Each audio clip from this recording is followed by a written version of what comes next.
Hello, I'm Gary Numan, and you're listening to The Vinyl Guide. That's just awesome to hear. Hey everyone, it's Nate here. Welcome to episode 284 of The Vinyl Guide, the podcast where we celebrate music, vinyl records, and collectibles. And let me just quickly share, we've had hundreds of great guests here on the show over the last several years. Members of Metallica, AC/DC, Kraftwerk, Sex Pistols, and tons more. And each of them have had an amazing influence and ripple effects across the world of music. And our guest today is right up there, having changed and advanced music tremendously in the last 40 years. Now, I'm convinced when the story of modern music is finally written, there's going to be two distinct books. Music before Gary Numan and music after Gary Numan. Now, Gary has had such an enormous influence on everything we hear today, inspiring not just pop music, but rock, hip-hop, sampling, even seeding what became industrial music. Gary is one of the very first artists who used the synthesizer as its own unique instrument, rather than trying to make it emulate other traditional instruments. He saw the potential for synth music way sooner than most and built a career and legacy as a forward-thinking musical artist and storyteller. Now, by the way, we as a human society are hugely fortunate that not only is Gary still making music, but his latest album, Intruder, is amongst his best and shows Gary really in top form as a storyteller and songwriter. Now, today, Gary and I discuss the Intruder album, as well as talk about some of the rare records of his career. Some he was aware of, some he wasn't. We talk about Gary's punk beginnings, the discovery of the synthesizer, the power it gave him, the battles he needed to have to realize his vision, and much, much more. Now, this week, I'm going to ask you all to do two things, please. Number one, check out Gary Numan's new LP, Intruder. It's available right now on all streaming services, and you can listen to how beautiful it sounds on those streams and imagine how absolutely gorgeous it is on vinyl. Pick up a copy of the vinyl at your local record shop, or you can go to GaryNewman.com.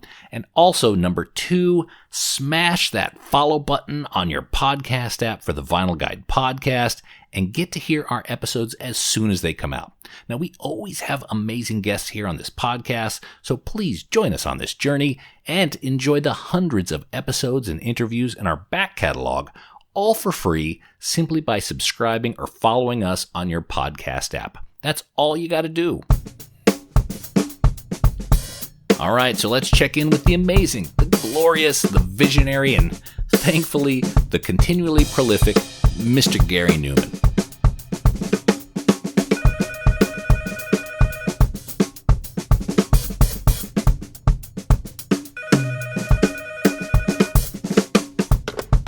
Hello, how you doing? Hey, how are you, Gary? I'm good. Perfect.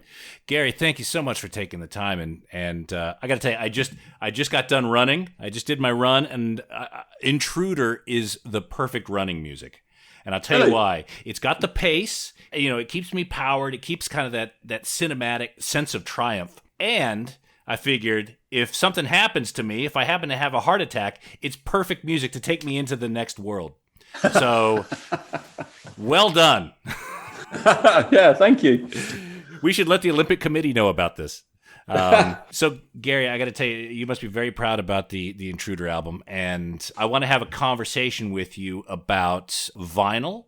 This show is about vinyl records, and I'm a bit of a vinyl nerd. I'm also a bit of a synth nerd.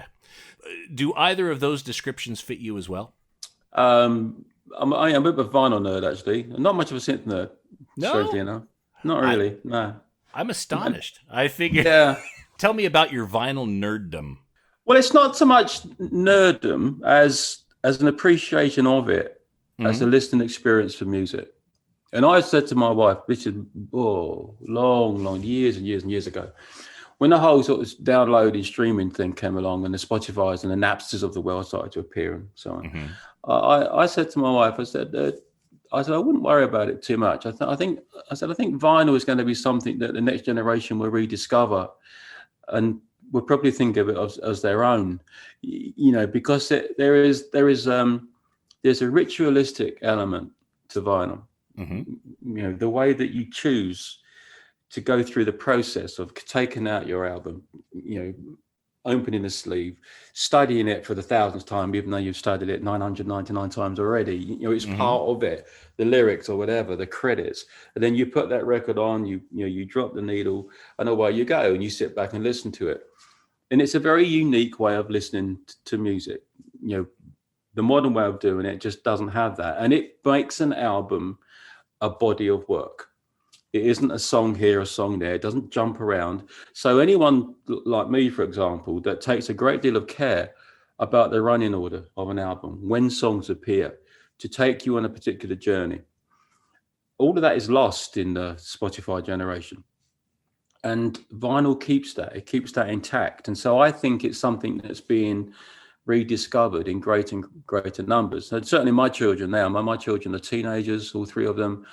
And yet they talk about vinyl as this magic thing. You know, it's all about when's the vinyl coming, or whoever they're into at the minute. And they really treasure their vinyl copies of any of their new albums now. And it's lovely for me to see that, you know, because I feel like that about it. My greatest pleasure with Intruder, with Savage, the one before it, with all of my albums, is when the vinyl arrives. You know, that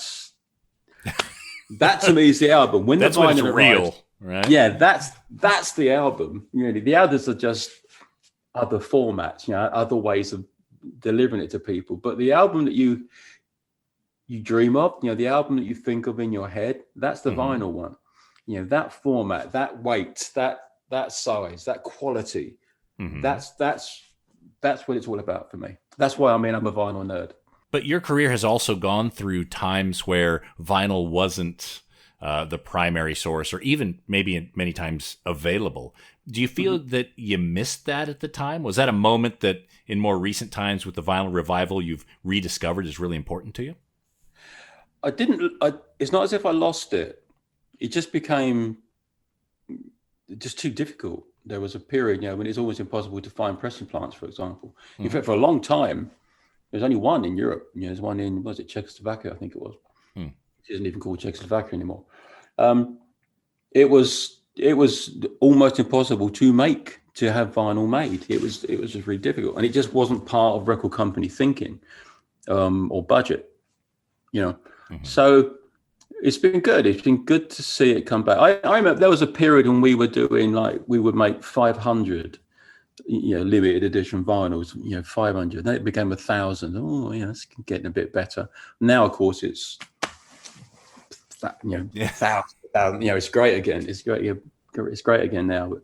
But I've just had to sign several thousand of them, so I'm very, very aware what it's like. But no, it's a very welcome return to popularity, as far as I'm concerned. It's for everything I said before. You know, the experience of listening to music on vinyl is the most rewarding, in my opinion. Now, you're a storyteller through your music. When you start a project like Intruder, do you start with the story and consider a vinyl or the end state of how that story is going to be received? It varies, actually. It varies. With Intruder, I knew from the outset that I wanted it to be the earth speaking. I wanted every song to be the earth expressed in the way it feels about human beings and the state of the planet and so on. But essentially about its relationship with us, human beings. The album before, Savage, evolved into being what it's going to be. I mean, I the first song that I wrote for Savage was actually it's called Bed of Thorns, and it was about how nervous I was about making Savage, because the album before that, Splinter, had got into the top 20 in the British chart, and that's the first time I've been in the top 20 for about 30 odd years. You know, so it was a major thing for me. I couldn't believe it.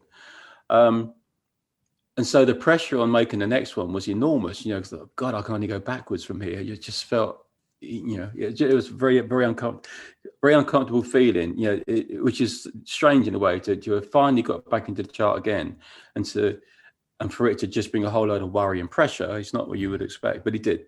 Anyway, so I wrote Bed of Thorns about why I was anxious about making the record. And then I didn't know what to do. I was panicking so much about, you know, it had to be great and it had to be special and all of these things. And I just didn't know what to do about it. And so I was actually writing a book at the time called Ruin, which I haven't finished still. And I started to borrow ideas from the book and turn them into songs just as a way of getting me going. And I wrote 2 songs to begin with, and they had a climate change theme. The book was to do with humans 100, 200 years after the climate apocalypse, the devastated world, and what human beings would become to be able to survive in a world like that, and how brutal it would be, how savage it would be, which is why it was called Savage. But I hadn't intended to make an album about that, so these songs were just to get me going, just to try to get the old creative juices flowing. But then pretty much the same week that I wrote those songs, Donald Trump announced that he was going to run for president. And he started to say all the things that he thought about climate change, which were, very much at odds with what I thought about it. And I was really shocked by that and frightened in a way. It made me feel really uncomfortable, but it made me want to write more about it. So I started to write more songs. I started to lift more ideas from the book. And ultimately the album became a climate change themed album. So that one kind of fell into being. It wasn't intended to be that from the outset. Intruder, very much from the outset. The album before, the one that got into the top 20, that was called Splinter. I was diagnosed with depression in around about 2008. Spent 2 or 3 years dealing with that. And Splinter was the album that I wrote as part of the recovery from that. So some of it was written during the depression. Some of it was written as I was coming out of the other end of it and sort of readapting back into normality without the drugs and so on. And so that was an album that wasn't intended to be about depression, but there was nothing else in my life at the time. So it just became, that was the only thing that I was thinking about, but I didn't have the intention to do that when I started. So yeah, it really does depend. It really does depend on the album that you could ask about. It isn't always staked out up front that it's going to be about this one thing. Now, the way I interpret a lot of your work, especially your work of the last decade or so, is that it's about big stories. And we're going to go through a journey when we listen to a Gary Numan album. And that seems to be something that started fairly early in your career, telling stories, perhaps on a different scale. I mean, you do have parts of your career where it seems you were thinking in 3 or 4 minute chunks, but the storylines have always seemed quite important. Do you feel that your work has a greater emphasis on storytelling now compared to your earlier work? Oh, that was the second album I ever made was called Replicas. And that was based on stories as well. That was based on a science fiction story that I was writing about what I thought London would become in the next 50 years or so. That was 50 years from then, obviously. So, very, very much, that's very much a storytelling album. Every bit as much as more than Intruder, actually. I mean, that was purely taken from a whole collection of short stories that I've been writing on.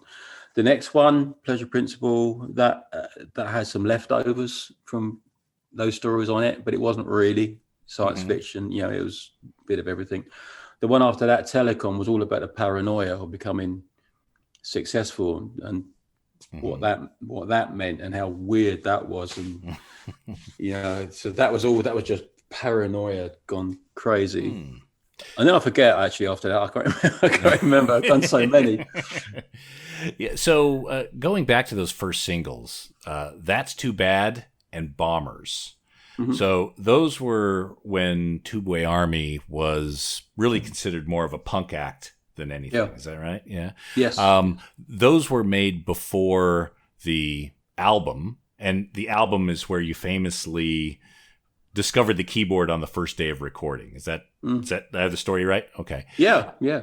Okay. In your punk days, did you feel comfortable being in part of the punk community in those days, 78 in the UK? I imagine you went to a lot of punk shows and things like that. What was your involvement with the punk community at that time? No, I never felt comfortable in it. It wasn't what I wanted to be doing. I saw no long-term future in it whatsoever. The reason I got involved in punk was mercenary. It seemed to me, it was a fact. There were lots of new labels springing up all over the place. And so if you think about it this way, pre-punk, try to get into the music business, it was essentially just a massive wall with a very small door in it, singular door in it. And everyone was trying to get in that door. And it was old, and the music that was getting into it wasn't particularly interesting. It was very formulaic. And it was just incredibly difficult to get in. And what punk did was knock holes in that wall all over it. And all of a sudden, people like me could just run at a hole and just dive through it and just see what's on the other side. And that's how it felt. But you needed to be in a punk band for that to happen, because most of those holes in the wall had a punk label on the other side of it. And so it created opportunities for people. And I recognized that. And so for me, punk was a means to an end.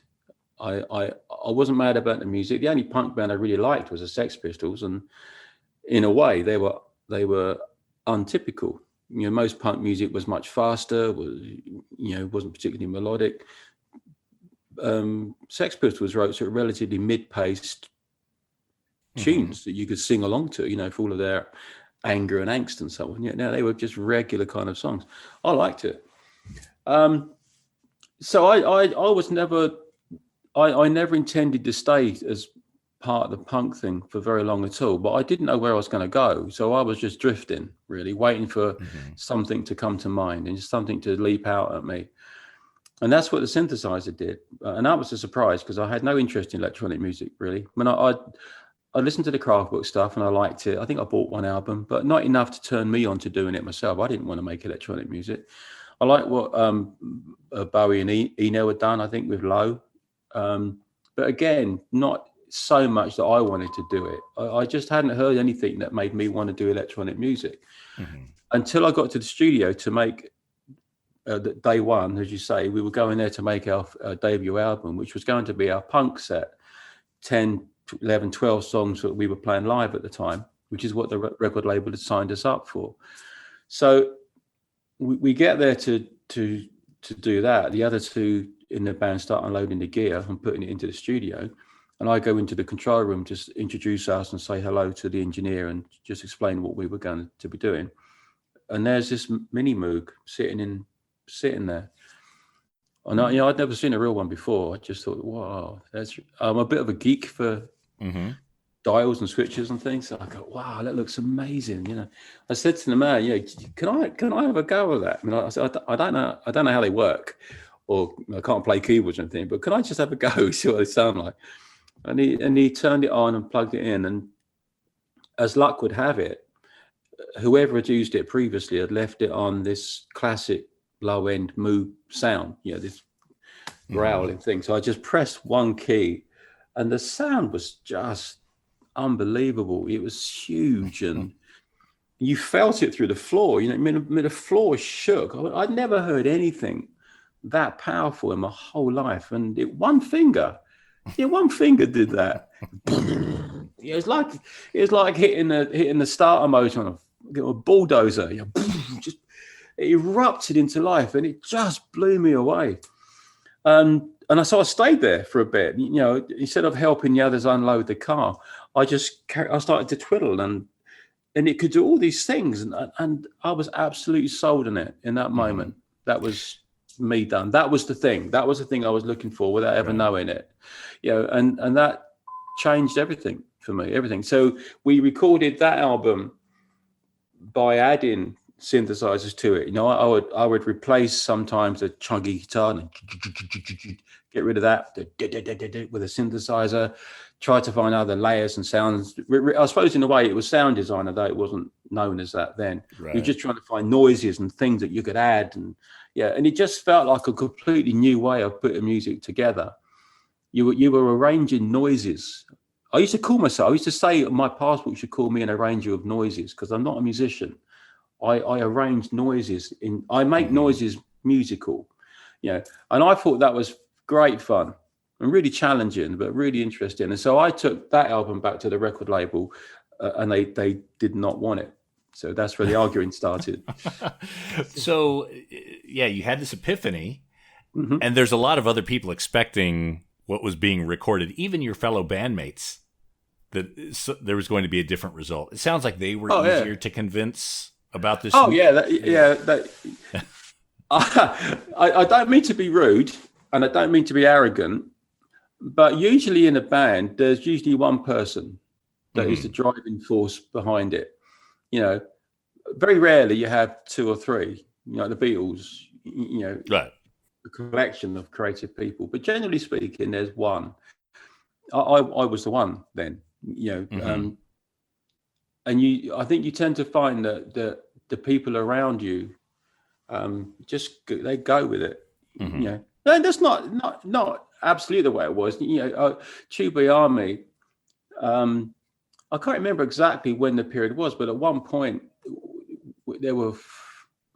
I think just before we did that album, I can't remember exactly the way it worked now, but we were four of us in Tube Army at one point, very briefly, and there was me, and I wanted to go one way. Paul, the bass player, would come with me always, and the other two decided that punk was going to be there forever, and they wanted to stay doing that. So fair enough. Where we go. So not everyone just goes with you, but I think if you're driven, if you know where you want to go, and if you have almost like a relentless pursuit of that goal, then you do tend to kind of create a vortex behind you, just like brings people with you. And I think maybe they recognize that in you. They recognize that drive in you and that push that's you're gonna get something done. So they're kind of along for the ride. You're acknowledged as the leader, and so that trust in your decision making there is assumed. Well, I don't know if it's the leader, but you're the one with the ideas. You're the one you're the one making the noise. You're the one cutting the path. So they just kind of get swept along with it, really. So it would feel to me like Beggar's Banquet. Yeah, maybe they put up some resistance, but then they did end up leaning into it. I mean, even pressing the limited edition blue vinyl. What are your recollections of that? My recollections are, first of all, we had a massive argument. When I delivered them the electronic album instead of the punk album, not happy at all. My argument was that I genuinely believed at the time that electronic music was going to be the next big thing. It was going to revolutionize music.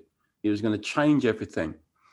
And my argument with them was, I said, look, you have the chance here to be right at the front end of something. You're right at the sharp edge of something new that's going to change music as we know it. Or you can make me go back to the studio and make a punk album, which anyone can see is already dying. This is 78. It's already fading away. I said, and I'm not going to do that anyway. So, where do we go from here then? He said, but I was absolutely passionate about it. I said, listen, these machines, these synthesizer machines, I said, they can do things that nothing else can do.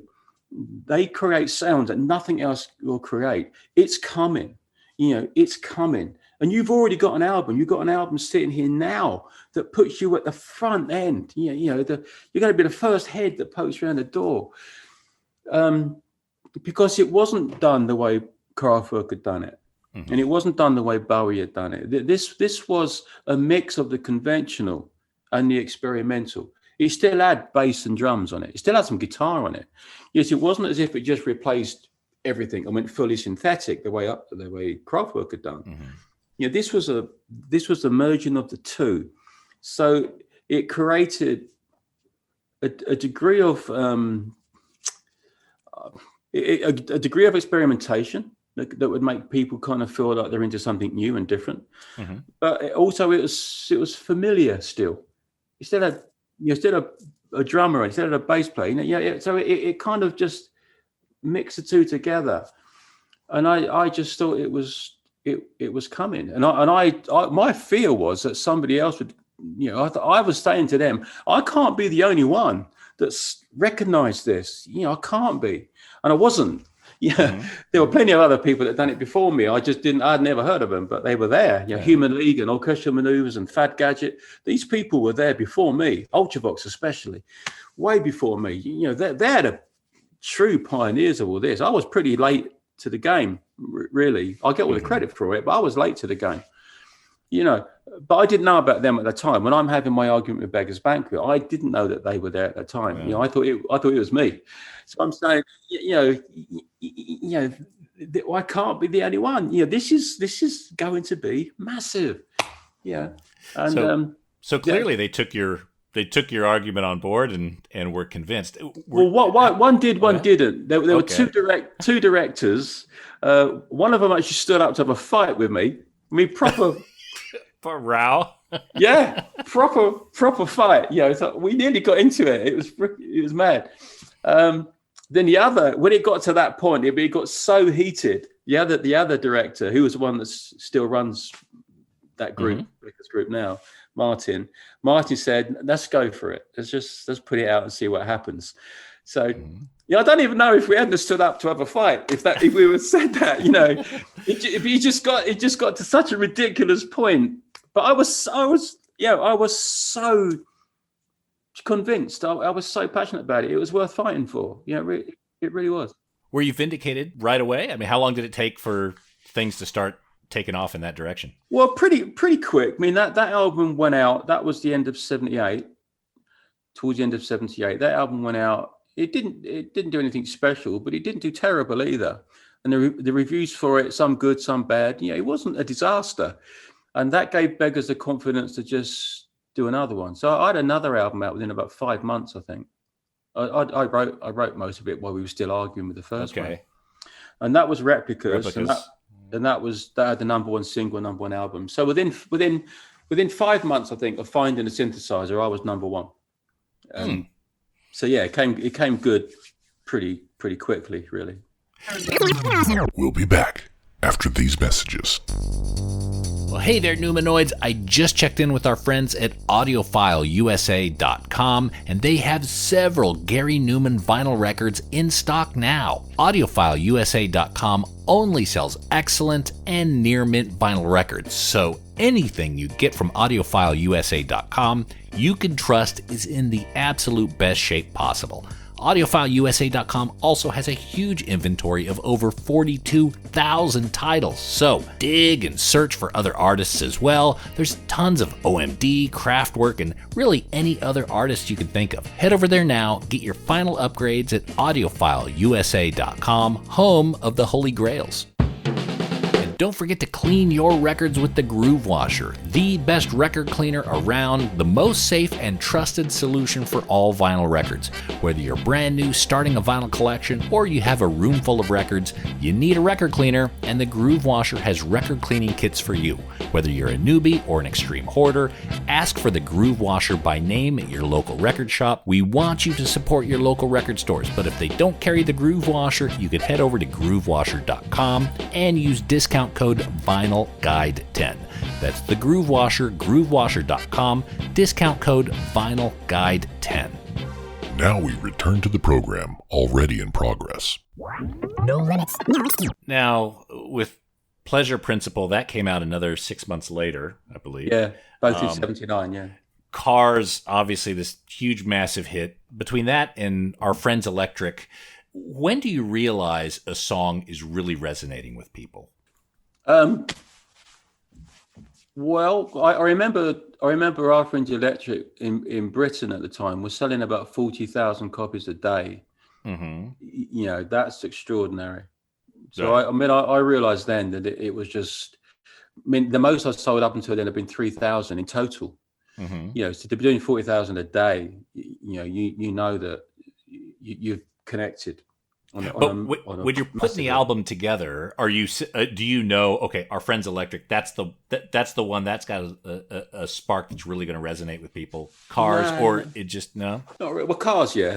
Cars was a pretty obvious single from the outset. That especially when we got to the studio and we put the strings on at the front and you had that massive sort of high string intro. Right. That was pretty good moment. You felt that was something special. Half Inch Electric, in a way, no. Half Inch Electric is really long, doesn't have a chorus. Well, neither does Cars, actually, but Half Inch, it doesn't have a chorus. You can't dance to it. It's about a really weird subject. Not that I said much about that, as you know. It just if you think of all the boxes that you need to tick for a hit single, Half Inch Electric doesn't tick any of them in a classic single sense.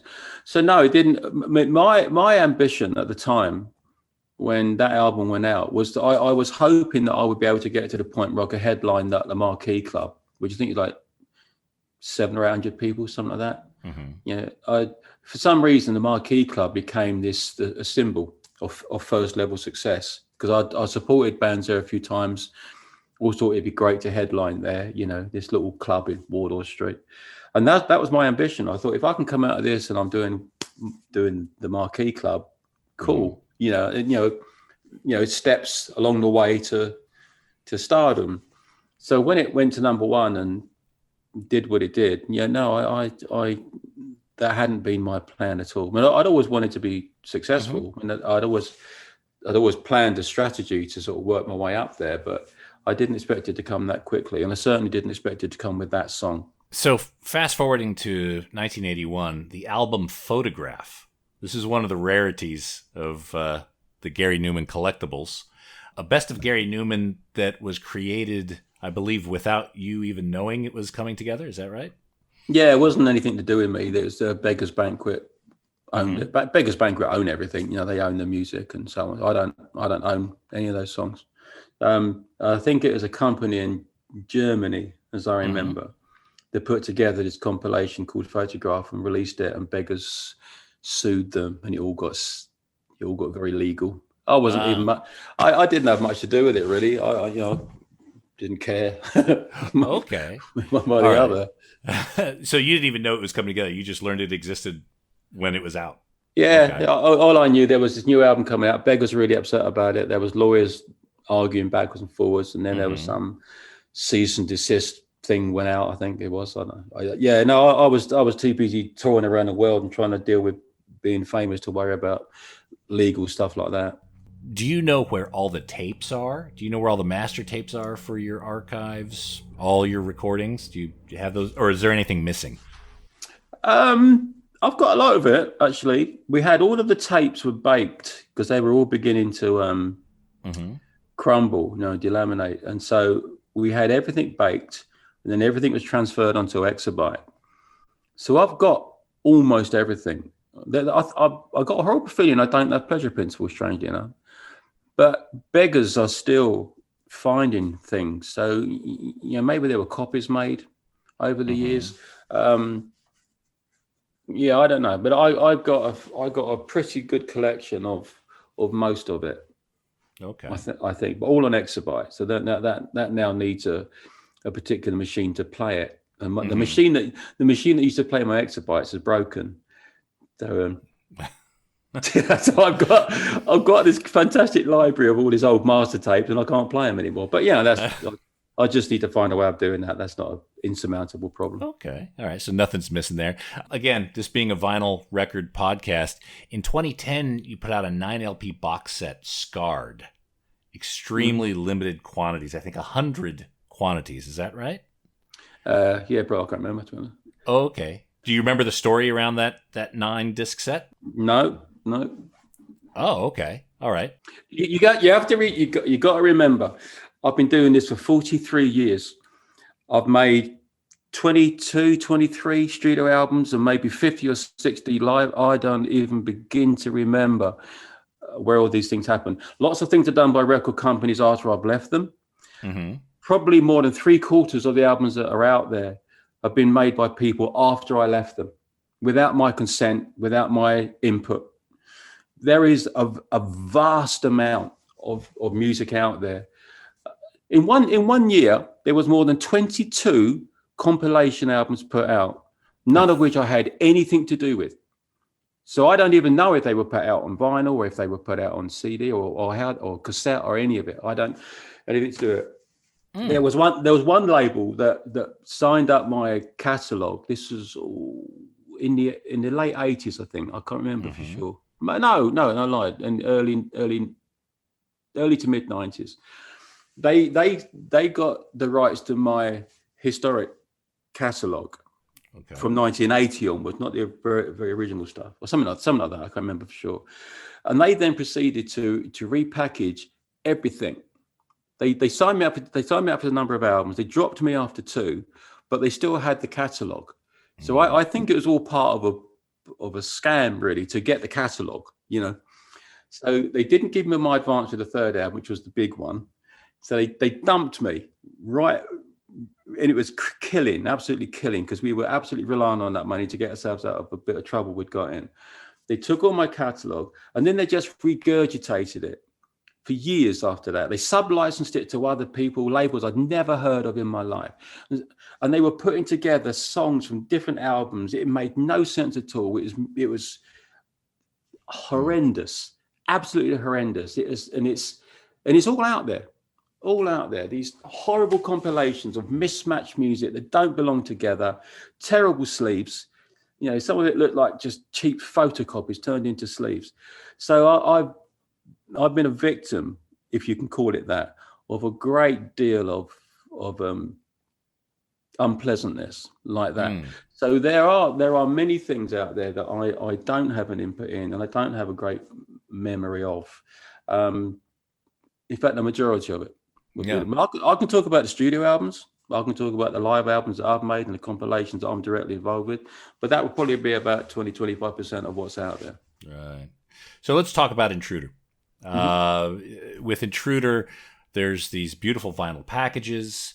There's the multicolored discs, the variants, those sort of things. How much are you involved in the planning and the conceptualization, and even down to the colors and design choices of the albums? Everything. I do it all. I choose the colors. I do every single bit of artwork down to the last little full stop on the corner. I do everything. Takes me a while.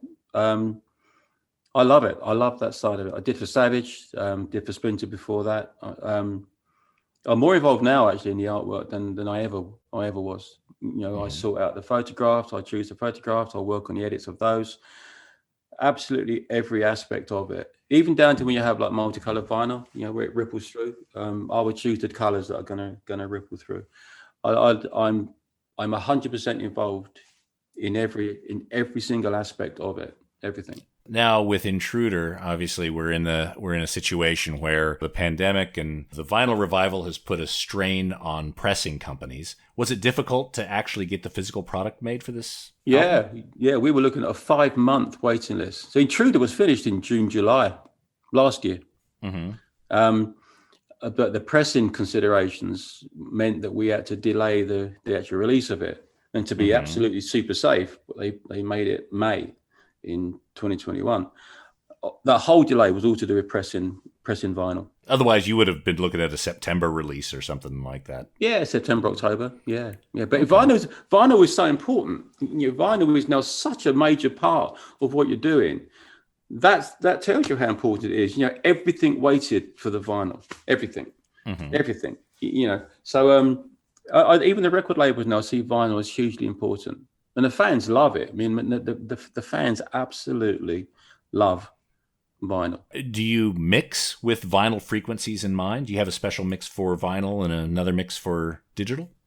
No. But we go to a cutting room in London there's a vinyl specialist that does the mixing for us. I'm actually deaf now. I mean, I don't even mix my own albums anymore. So I don't have. I have something like a 60 to 65 dB drop above low mid in my ears. I wear hearing aids, so I can't hear the phone ring. I can barely hear conversation. I have subtitles on the television. I'm nearly deaf. So I've not mixed my albums now for the last 3 or 4 albums. I've not mixed them at all. So I have somebody, Aid Fenton, who produces the stuff and does an amazing job for me. I mean, he's a total genius as far as I'm concerned. He pre-mixes, and then I have somebody called Nathan Body who does the main mixing with Aid. And then I get to hear those, but it always seems to be just slightly pointless, really, playing me the mixes because I can't really hear them. I'm going, oh yeah, that sounds great. There's not enough bass because there's never enough bass if you're deaf in the high end.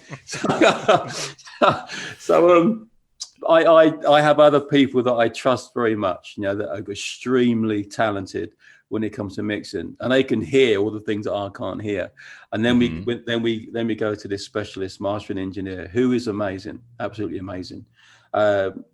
But there is definitely an emphasis on making sure that the vinyl is every bit as good as it can be.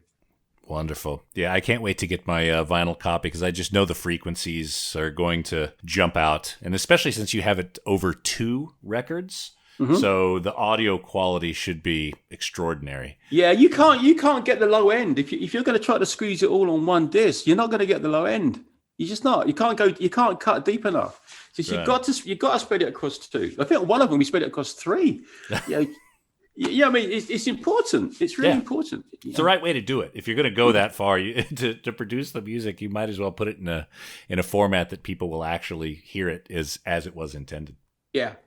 Gary, so thanks again for coming here on the show and talking all about vinyl and sharing some of the Gary Numan history with us. I want to encourage the audience to go to GaryNuman.com or head to your local independent record store and pick up a copy of Intruder. It is phenomenal. And Gary, you've got a couple of books as well. And the story of Gary, the career, the trajectory, the ups and downs, absolutely fascinating. This man is 100% resilient and has had such a great story. And it's been a pleasure to speak with you and to follow your career. And Gary, I wish you best of luck in the future, man. Great. Thank you very much. Appreciate it. Thank you. Cool.